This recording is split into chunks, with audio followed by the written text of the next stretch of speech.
Salam alaikum, ni hao chers amis, j'espère que vous allez bien, que cette vidéo vous trouve dans une meilleure forme, que vous avez passé un bon ramadan, que vous avez bien profité de l'énergie apaisante du mois sacré.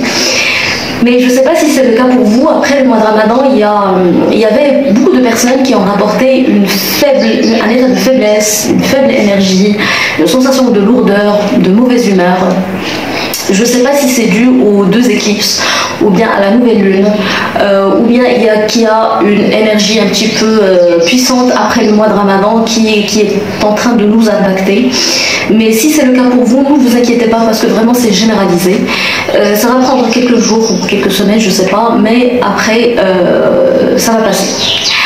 Donc l'essentiel c'est qu'il faut savoir faire un petit travail d'introspection, de travailler sur soi-même, de se concentrer sur soi-même, de ne pas trop gaspiller son énergie pour pouvoir dépasser cette étape-là.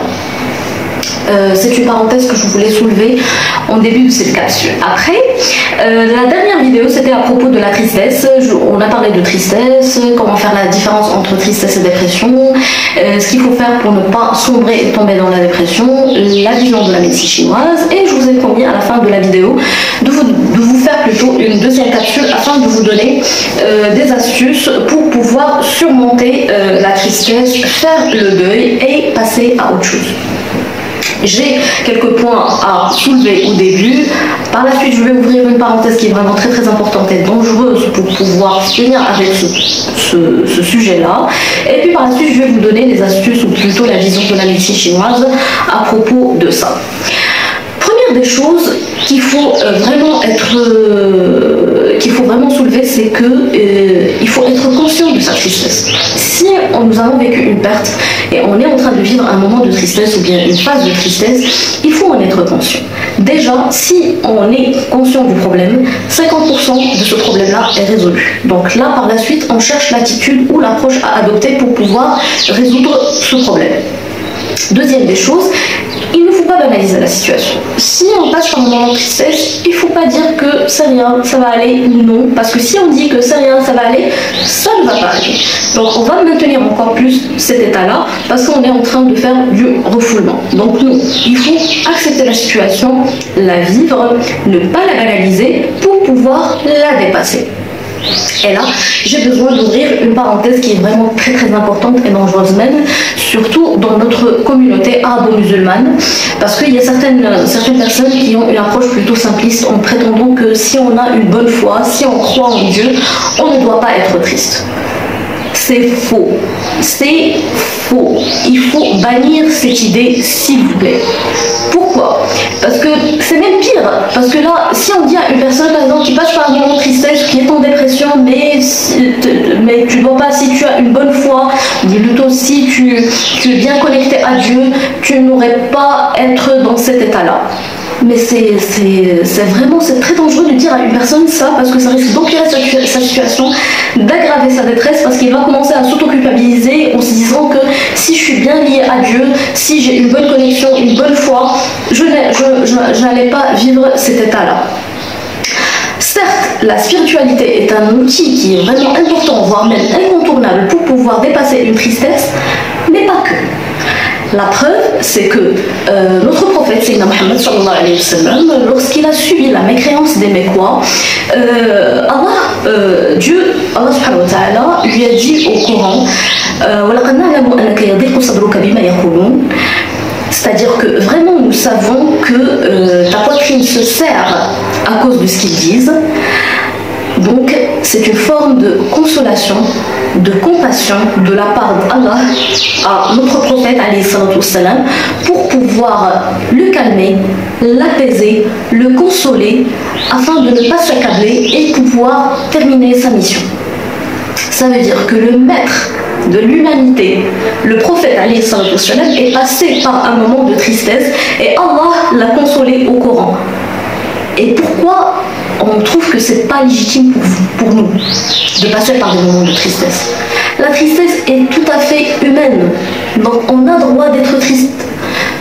C'est carrément légitime d'être triste après une grosse perte. Mais ce qui n'est pas légitime, ou plutôt ce qui n'est pas normal, c'est de se laisser s'enfoncer dans sa tristesse et arrêter tous les aspects de la vie juste en vivant cette tristesse-là. C'est ça ce qu'on est en train de... ce que je suis plutôt en train de vous expliquer afin de ne pas tomber dans ce creux-là. C'est la première des choses que je voulais dire et vraiment faites attention à ça. Tristesse et foi, ça n'a rien à voir. La bonne foi, ça nous aide à dépasser notre tristesse, mais ça ne nous empêche, ça ne nous empêche pas d'être triste, voilà, de tomber dans la tristesse. Donc il faut faire la part des choses. Donc c'est vraiment la parenthèse que je voulais soulever au début de la vidéo afin de finir avec ce sujet-là. Deuxième des choses, quand on est triste, on a besoin d'être seul. On a besoin de prendre du recul, être seul pour pouvoir tout d'abord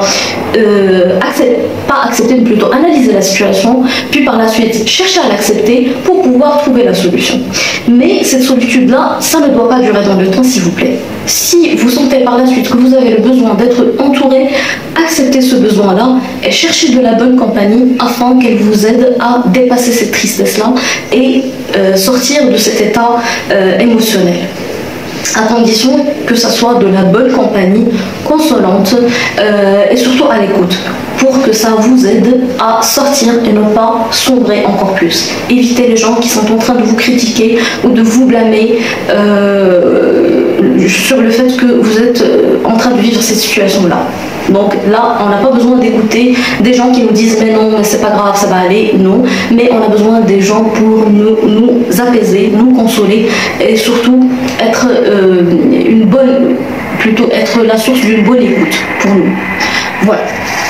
Donc c'est ce qu'il faut faire tout d'abord.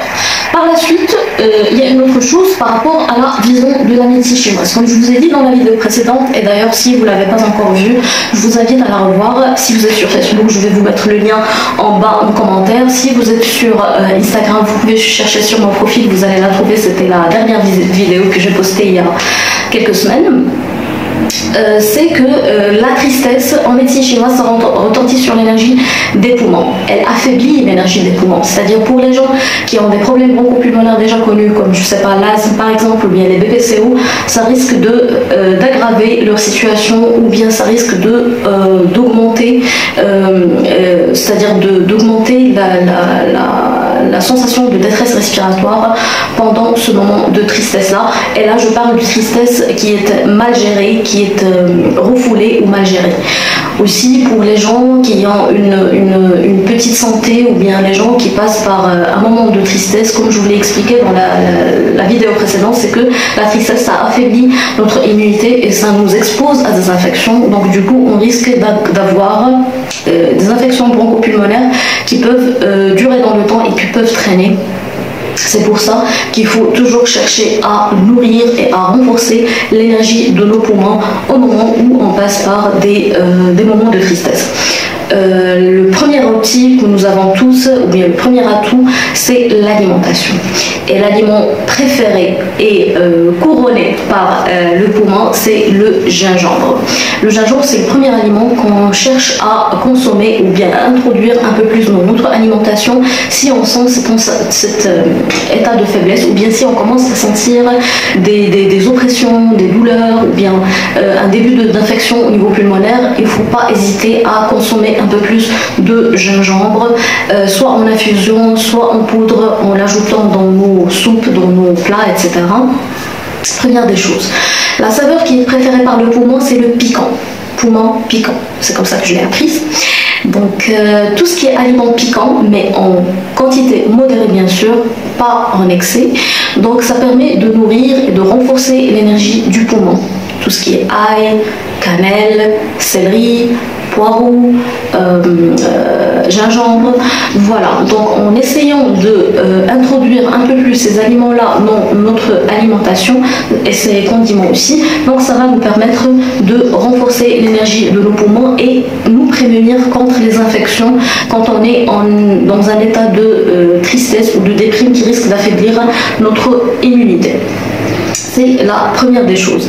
Deuxième des choses, c'est la respiration. Je vous conseille de faire des exercices de respiration et je vous conseille aussi de faire des exercices de méditation minimum 5 minutes par jour. Ça vous permet tout d'abord de faire un travail d'introspection, d'apaiser la situation et de pouvoir se concentrer sur vous-même. Première des choses, la respiration, bien sûr, c'est l'outil incontournable pour pouvoir bien travailler nos poumons et renforcer leur énergie. Troisième des choses, et ça vraiment je trouve que c'est un peu c'est beau quand même, c'est la couleur. Le poumon est lié en médecine chinoise à la couleur blanche. Et en étudiant, bien sûr, pour les gens qui font l'étude des couleurs et la signification des couleurs, c'est une couleur qui apaise la tristesse et qui nourrit nos poumons, l'énergie de nos poumons. D'ailleurs, chez nous ici au Maroc, pas dans tous les pays, mais surtout chez nous ici au Maroc, les femmes qui perdent leur mari, généralement, ils ont l'habitude de porter du blanc pendant 4 mois et 10 jours. C'est cité dans le Coran 4 mois et 10 jours, mais je ne sais pas quelle est la signification de ce chiffre-là ou bien de cette période-là. Mais là, maintenant, après avoir étudié la médecine chinoise, je connais le secret de la couleur, donc ça permet d'apaiser leur tristesse, de les consoler d'une manière indirecte afin de pouvoir dépasser cette période difficile. Donc voilà, c'était tout pour aujourd'hui. Si vous avez des questions, vous pouvez me les mettre dans les commentaires. Essayez de regarder la vidéo. Ne vous culpabilisez pas en passant par des moments de tristesse, mais ce que je vous conseille de faire est de ne pas vous laisser enfoncer dans cette tristesse et chercher de la bonne compagnie si vous avez besoin de la bonne compagnie. Parce qu'à un moment, vous allez chercher à être entouré. Ne résistez pas à ce besoin-là. Prenez soin de vous, je vous aime et à très bientôt. Au revoir.